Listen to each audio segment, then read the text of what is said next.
নারায়ণগঞ্জের রূপগঞ্জ উপজেলায় শীতলক্ষ্যা নদীর সীমানা পিলার স্থাপনের কার্যক্রম শুরু হয়েছে।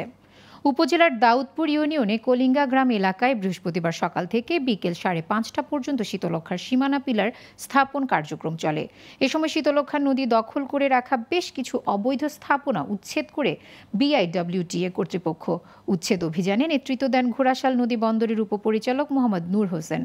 এ সময় উপস্থিত ছিলেন সহকারী পরিচালক মোহাম্মদ মাহবুব আলম তাইফ, সমন্বয় কর্মকর্তা গাজী মোহাম্মদ মোতালিব। আমরা এই অবৈধ স্থাপনাটিকে নোটিশ দিয়েছি, মৌখিকভাবে বলেছি, কিন্তু তারা কোনো রকম কর্ণপাত না করে অবৈধভাবে ব্যবসা পরিচালনা করে আসছেন, বরং সীমানা পিলার স্থাপনে ওনারা বাধা দিয়েছেন।